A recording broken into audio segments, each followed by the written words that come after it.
모든 만물 가운데 가장 많은 복을 받은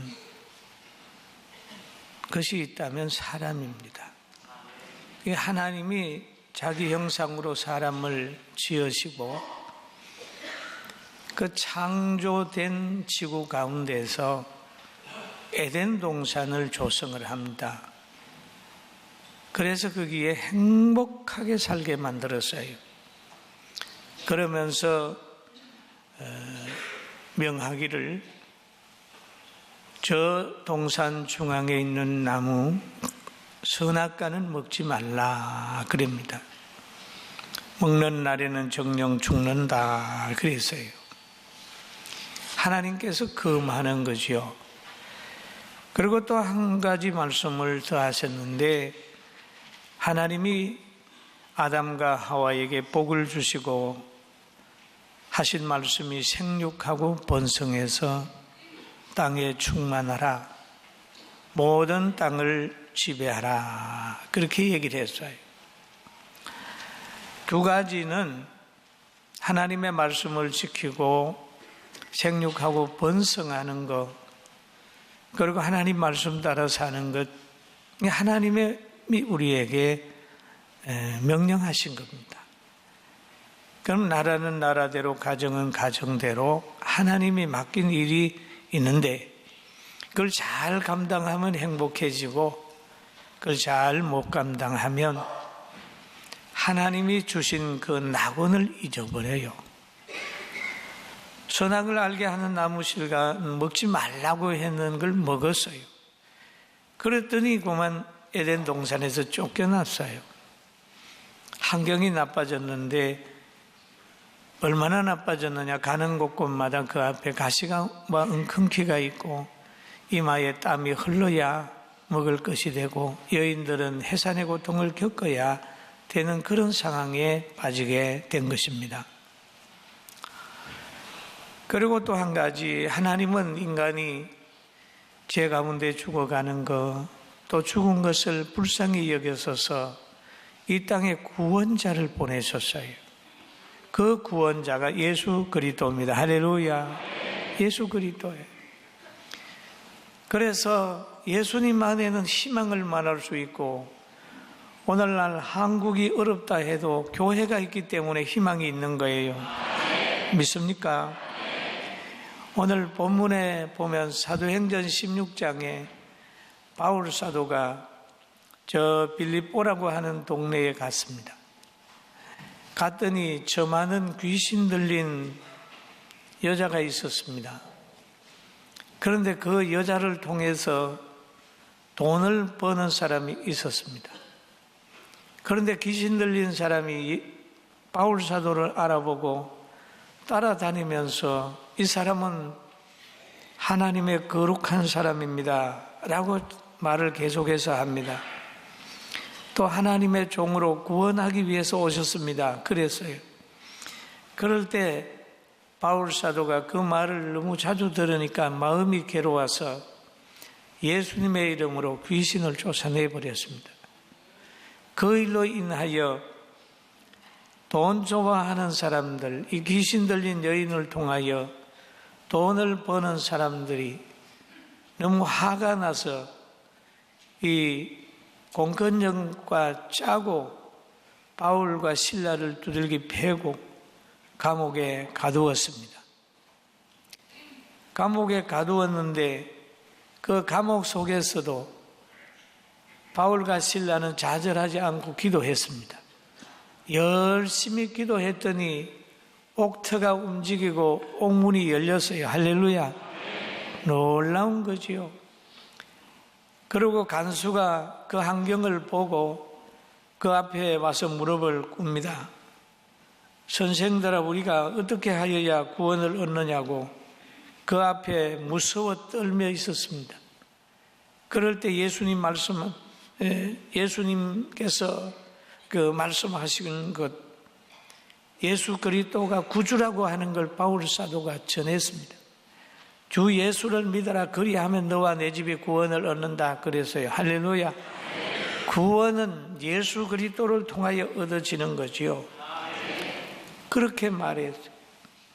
그러니 그 말을 간수가 영접을 하고 받아들이고 믿음을 키우고 이제 빌립보 교회의 기초를 이루는 그런 사람이 된 것입니다.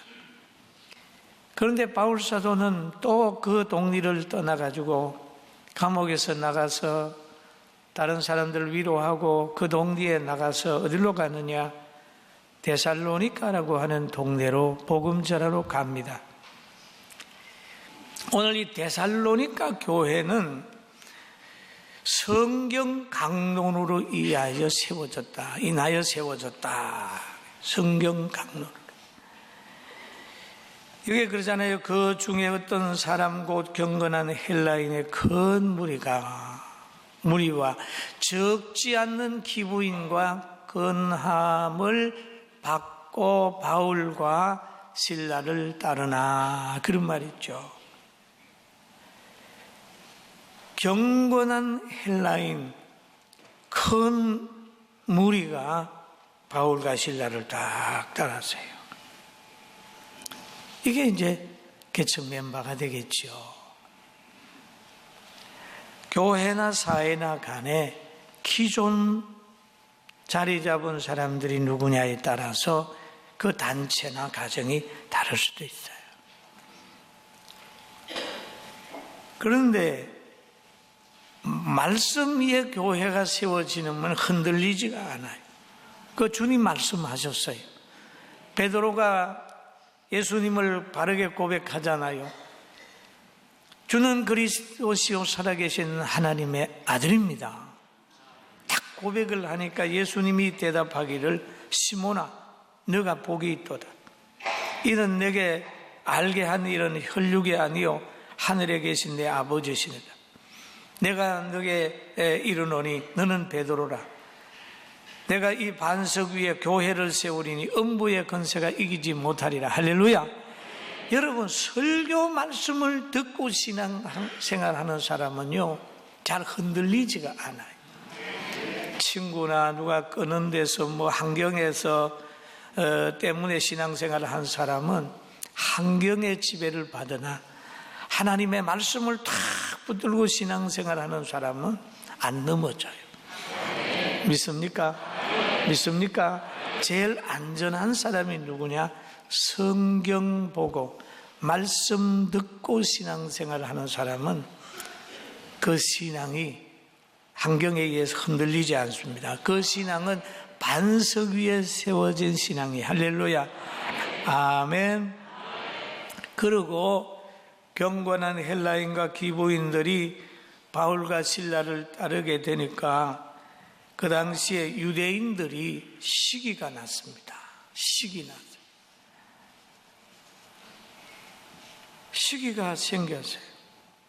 그러나 오늘 이 데살로니가 교회는 뭐냐 하면 말씀에 의해서 세워진 교회란 말이에요. 오늘날 교회도 보면은 세워지는데 여러 가지 동기가 있더라고요. 어떤 데는 교회에서 싸워서 나와서 교회가 몇 사람 모여서 교회를 시작하는 사람도 있고, 아니면 어떤 북한의 봉수교회 같은 거는 그 나라의 종교의 자유가 있고 신앙의 자유가 있다는 걸 보여주기 위해서 무늬만 예배당으로 만드는 그런 것도 있죠. 그리고 교회는 하나님의 말씀이 전파되어야 되고 성도들은 아멘 하는 믿음을 가져야 돼요. 할렐루야. 아멘이 되죠. 설교가 있고 전도가 있고 그래야 되거든요. 삶이 있어야 되는데 전도가 없고 예수님이 안 계시고 삶이 없다면 바로 무늬만 교회예요. 사랑하는 성도 여러분, 우리는 무늬만 성도 되지 말고 진짜 성도 됩시다. 아멘. 우리 교회를 비롯해서 한국 교회는 이제는 어떤 물량 많이 모인다, 어떤 좋은 건물이다 자랑하지 말고 정말로 어디에 가든지 소금과 빛이 다 돼야 돼요. 우리 한국에 가장 크리스찬이 비중을 따지면 많잖아요. 불교보다 많고 천주교보다 가톨릭보다 많고 뭐보다 많고 많은데 보십시오. 과연 우리가 이 사회의 소금과 빛이 돼서 지도자들도 영적으로 바로 세우지 못한 미숙함을 우리가 보고 있잖아요. 우리는 정말 하나님 앞에 탄식하며 기도하고 이 잘못되어가는 사회 속에서 돌을 던지는 것보다는 가슴 치면서 우리의 무능함을 하나님 앞에 회개하는 우리 모두가 되기를 주님의 이름으로 축원합니다. 그런데 이 바울이 세운 데살로니가 교회를 가만히 보면 참 모범적인 교회입니다. 데살로니가 전서 1장 22절 4절에 보면 이런 말씀이 있죠. 우리가 너희 모두로 말미암아 항상 하나님께 감사하며 기도할 때에 너희를 기억하면 너희의 믿음의 역사와 사랑의 수고와 우리 주 예수 그리스도에 대한 소망의 인내를 우리 하나님 아버지 앞에서 끊임없이 기억함이니 하나님의 사랑하심을 받은 형제들아 이제 너희를 택하심을 아노라. 그렇게 얘기를 하죠. 늘 바울 사도가 기도할 때마다 감사 기도를 올렸어요. 하나님, 데살로니가 성도들 신앙생활 잘하게 한 거 감사합니다. 기도해요. 여러분, 어떤 사람을 생각하면 감사의 기도가 나오고 어떤 사람을 위해서는 회개의 기도가 나오고 어떤 사람을 위하여 기도할 때 그 사람을 바로 세워달라는 기도도 나오게 되는 거죠. 그런데 바울 사도는 데살로니가 교회를 위하여 기도할 때는 하나님 앞에 감사했어요. 할렐루야. 왜 그러냐? 그 교회는 사랑의 수고가 있었고 믿음의 역사가 있었습니다. 믿음의 역사. 믿는 대로 행동했어요. 사랑의 수고가 있으므로 모든 사람들이 성도들을 사랑하고 교회가 성장하고 건강한 교회가 됐어요. 그리고 어려움이 올 때마다 소망을 가지고 인내하는 사람들이 그곳에 있었습니다. 그래서 우리 교회도 하나님 말씀에 세워져서 온전히 세상의 모범적인 그리스도인으로 살게 하고 우리 성도들 가정이 늘 아름다워지기를 주의 이름으로 축원합니다. 그러면서 바울 사도는 또 그런 얘기를 하지요. 능력과 성령과 큰 확신으로 된 것입니다.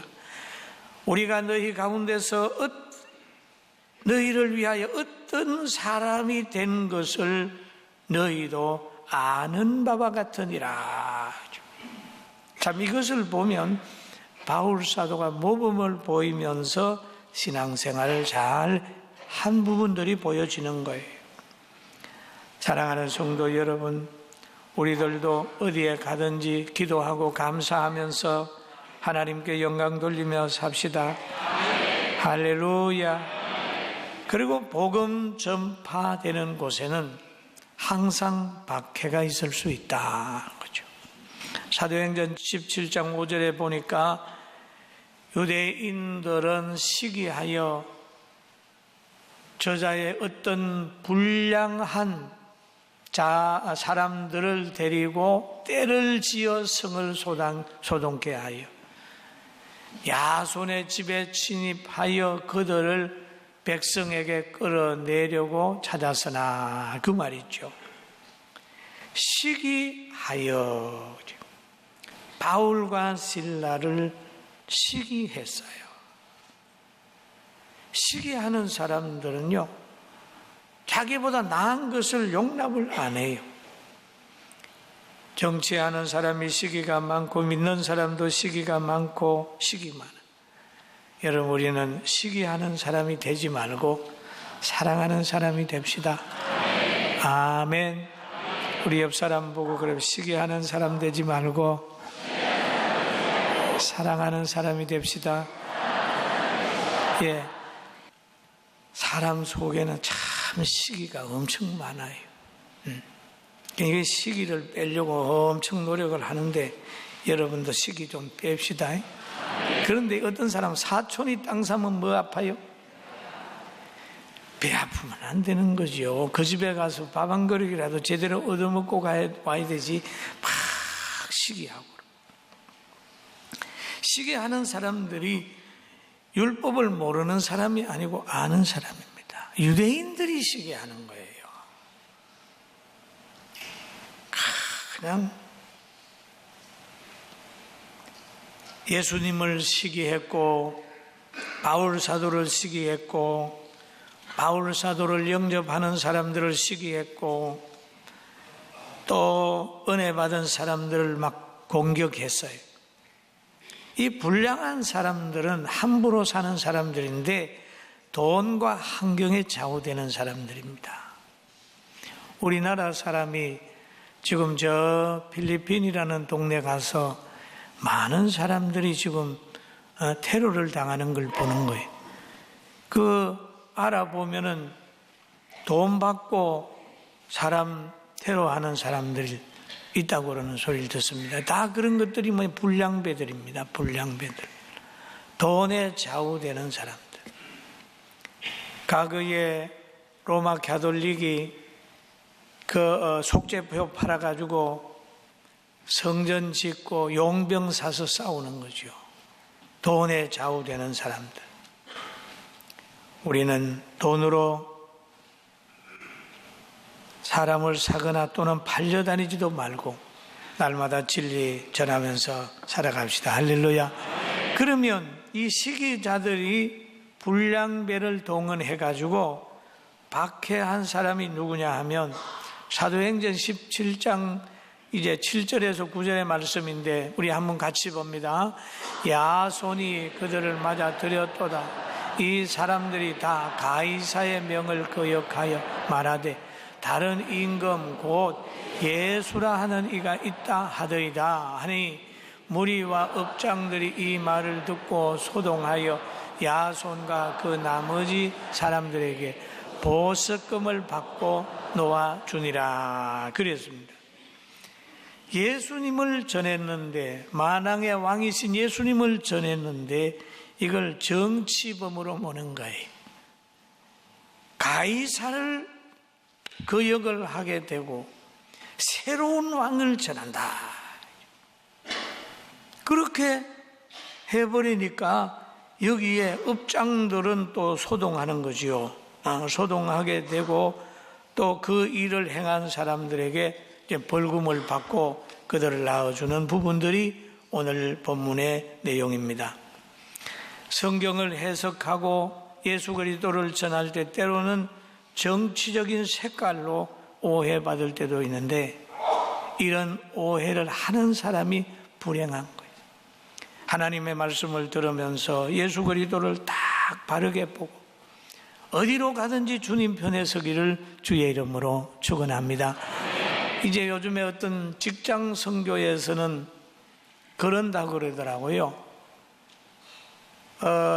이 주인 편에서도 안 되고 경영자 편에서도 안 되고 노동자 편에도 서지 말고 이 신우회는 중간에 서라. 이 편 저 편에도 서지 마라 라고 하는 것을 그들의 어떤 구호라고 그런 얘기를 하더라고요. 그렇게 해야 된다고 얘기를 하는데 저는 생각이 다릅니다. 노동자가 질리면 노동자 편에 서고 경영자가 질리면 경영자 편에 서는 거예요. 할렐루야. 여러분 예수님 편에 서는 거죠.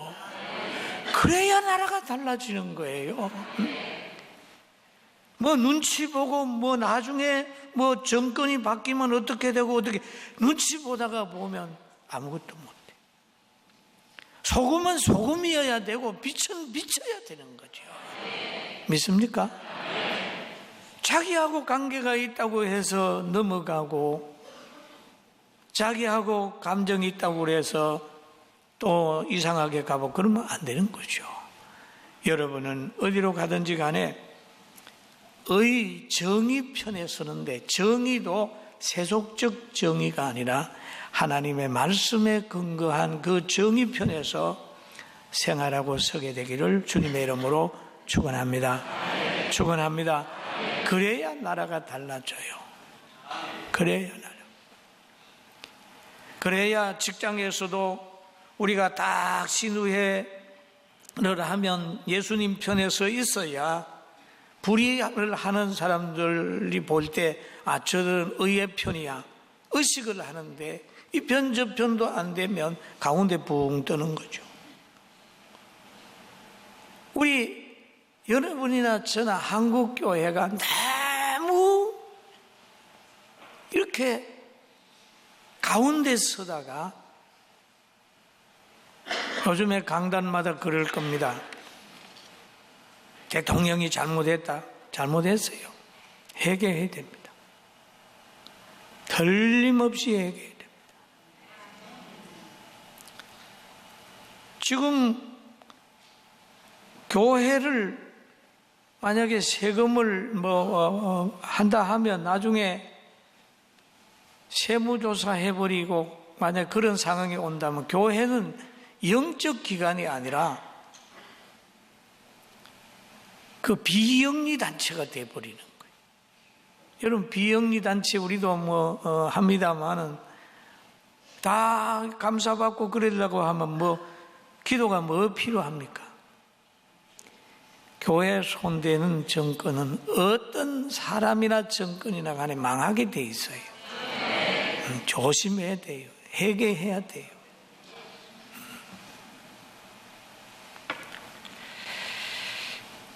열을 올리면 안 되는데 오늘 제가 열을 자꾸 올리려고 그랬더니, 그렇다고 할 말 다 하는 것도 아니에요.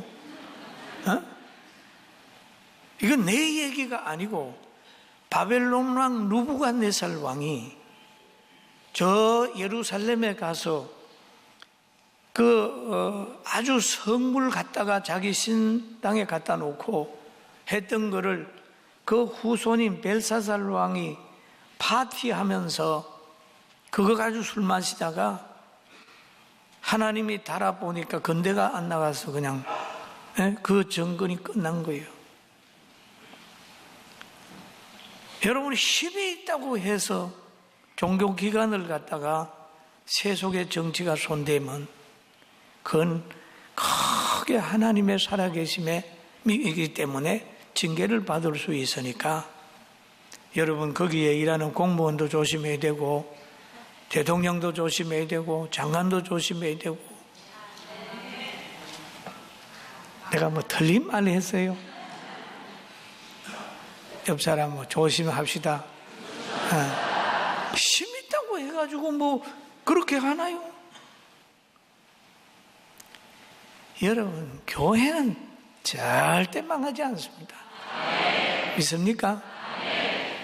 왜 안 망하냐 하면 역사를 보세요. 2000년의 역사를 한번 살펴보세요. 십자가 지고 예수님 죽였으면 없어질 줄 알았죠. 세례 요한 목 자르면 없어질 줄 알았죠. 없어졌나요? 성경책 불태우면 없어졌나요?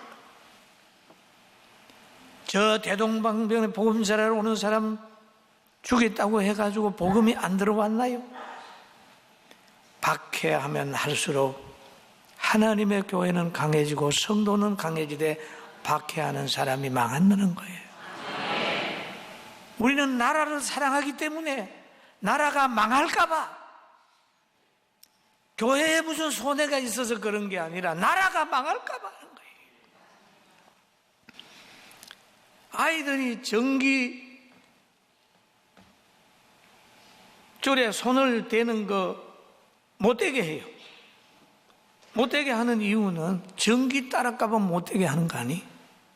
전기줄에 소개떠에 못을 가지고 이렇게 쑤시면 전기 따랄까봐 그런 게 아니로, 너 그 쑤시면 전기 올라면 네가 죽든지 고통당해. 하나님의 영역은 도전하지 마. 여러분, 하나님의 영역은 절대 도전하는 거 아니에요. 할렐루야. 하나님의 영역을 도전한 나라, 잘 되는 나라 보셨습니까? 공산주의가 부유합니까?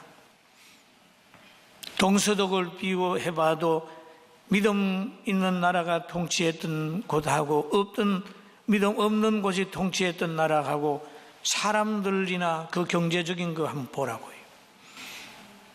신앙의 자유가 있는 대한민국하고 신앙의 자유가 없는 저 북한하고 한번 보라고요. 하나님의 영역에 도전하고 종교의 영역에 도전한 나라치고 잘 되는 나라 없어요. 우리는 믿음의 역사를 가지고 오늘 데살로니가 교회가 믿음 안에 세워졌듯이, 말씀 안에 세워졌듯이 우리의 성경 말씀 안에서 신앙생활 잘하게 되기를 주님의 이름으로 축원합니다. 할렐루야. 교회가 있어서 희망이 있어요. 우리나라는 교회가 있어서. 그렇지 않고 그거밖에 없어요. 여러분이 있어서 희망이 있어요. 믿습니까? 그것 때문에 희망이 있고, 정말 우리는 인정 위에 세운 교회가 아니라 하나님 말씀 위에 데살로니가 교회에 세워진 걸 알고 우리 교회도 그렇게 세워져서 앞으로 잘 되기를 주의 이름으로 축원합니다.